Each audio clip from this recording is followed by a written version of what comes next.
Thank you. Mr. President, I rise today to address the legislation we're debating, the Bring Jobs Home Act. But before I do so, I just want to note how much I appreciate the leadership of the senator from Vermont in fighting for quality care, quality programs for our U.S. veterans. This is incredibly important. Our sons and daughters and husbands and wives are coming home from Iraq and now from Afghanistan. And they have stood up for us, and we need to stand up for them. Bernie Sanders is leading that effort, and I appreciate him for doing so. Mr. President, I rise to address the legislation that we are officially debating, the Bring Jobs Home Act. Earlier today, the Senate voted on whether to debate this legislation to help bring manufacturing jobs back to America, to onshore these jobs. And I was very heartened to see a 93-7 overwhelming bipartisan majority saying, yes, let's turn to this bill and work on increasing manufacturing jobs in America. This is a much better result than we had just 2 years ago, when some of my colleagues combined to thwart the ability to close debate on the motion to proceed, and we were unable to get onto this bill. But here we are, in an economy where, while jobs have been returning, quality living wage jobs remain elusive. Indeed, 60% of the jobs that we lost in 2008, 2009 were living wage jobs. And the jobs we're getting back, only 40% of those are living wage jobs. The difference between those two numbers means that millions of families that had a strong foundation just a few years ago, while they may have employment today, do not have a strong foundation because they are chasing part-time jobs, minimum wage jobs, near minimum wage jobs, jobs with low to no benefits. And that is not a foundation on which a family can thrive. So this bill, it's important. The Bring Jobs Home Act does two simple things. It closes tax loopholes that ask the American people currently to subsidize the costs for corporations to ship jobs overseas. And second, it creates a new tax incentive to encourage companies to bring jobs home, with a tax credit that covers 20% of the cost of relocating those jobs back into the United States. I am an original co-sponsor of this legislation because this is an item of huge importance to my home state of Oregon. Manufacturing is a tremendous driver of Oregon's economy. In fact, if you look across the nation and you look at what share of a state economy is driven by manufacturing, Oregon is often first or second. So manufacturing matters a great deal. When manufacturing thrives, Oregon economy is going to do well. And when it dives, the Oregon economy is not going to do well. And if you look at this from yet another perspective, we can see that states have been losing manufacturing jobs over the last 10+ years, and it's sizable numbers. In the period of about 2001 to about 2011, that 10-year period, we lost about 5 million manufacturing jobs. Or to put it differently, we lost 50,000 factories. Well, what would we do today to have those 5 million living wage, family wage, good-paying jobs?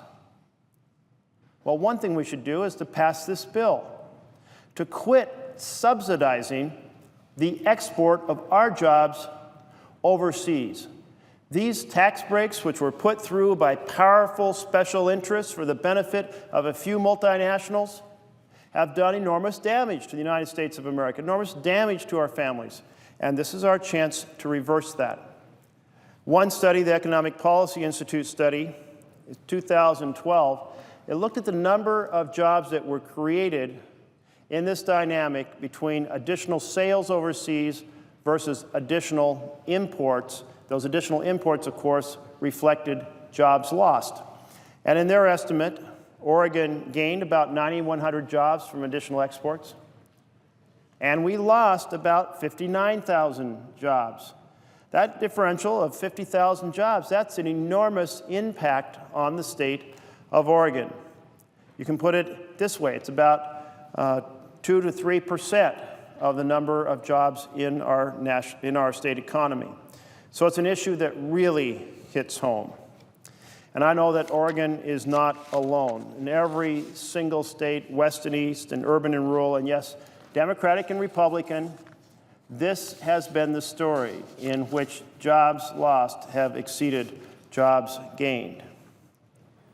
So this is why I strongly hope that this body of folks representing the West and East and North and South and the urban and the rural, the blue and red, can come together to get this job done for the American people. Think about it this way for a moment. Under our current tax code, we are asking working families who are paying income taxes to subsidize the exportation of their own jobs. That makes no sense. If you went out on the street in Eugene or Pendleton or Medford, cities across my state, and you started asking people what they think about that, you'd probably hear a common theme. One person might say, that is absurd. Another might say, that goes against our own economic self-interest. A third might just simply say, that's wrong. That hurts families. And all of them would be right. So let's right this wrong, this inflicted wound on living wage jobs, this inflicted wound on our families. Now, over the last few years, we've started to see a bit of improvement in that manufacturing jobs have started to grow. But we need to nurture that trend. We need to encourage that direction. I know that for the Oregon families who are at the heart of the manufacturing economy, whether or not their jobs stay here in the United States of America means everything. It means the quality of life they'll have as adults, but it also means the quality in which they will bring to their job as parents of their children and raising their children to seize opportunities of the future. So let us continue to work together to keep jobs here in Oregon, here in America. Let's take on this issue of offshoring that has deeply affected millions of Americans. It is a problem within our power to fix, and we are now on the bill that starts us down this path of fixing it. So let's not get stalled. Let's make sure we have the majority to close debate to get to a final vote. If anyone has anything to say and you don't feel you've had time to say it, come and say it tonight. Say it tomorrow. Say it tomorrow evening. But get down here and make your notions known so that you don't have to vote, that you need more time when it comes time to shut down debate and actually vote on this bill. Paralysis has been the practice that has so hurt this chamber's ability to address major issues affecting America. That is not right, so I encourage my colleagues, whatever you have to say, come down here and say it. Don't once again obstruct the ability of this chamber to take on a major issue affecting families across this land. So thank you, Mr. President, for the time and opportunity to speak to this bill. I know the presiding officer has been championing a whole collection of bills designed to nurture manufacturing. That collection of bills could do great work and would be a logical additional step as we take on these provisions to stop offshoring and increase inshoring. We should turn to some of the other bills that the senator from Delaware has put together. One of those bills is a bill I sponsored. It's called the BUILD Act. Because I have gone on a manufacturing tour in my state of Oregon, visited a large number of manufacturers, and the common thing I hear from those who are managing the factory floor or from the CEOs is we need more folks coming out of high school, coming out of community college, that have both the aptitude for using tools and the desire to use tools. Now, it used to be when I was growing up, this just simply came from growing up because we had the habit of building things in our garages. Our garages were full of tools in a working class community. My garage is still full of tools, but I can tell you that my children are not likely to find themselves out in the garage making things because that's not the culture today. If they're going to learn the joy of making things, they're going to have the opportunity to have shop classes. We have a fancy name for it now, career technical education. But I think shop classes gives a better visual impression.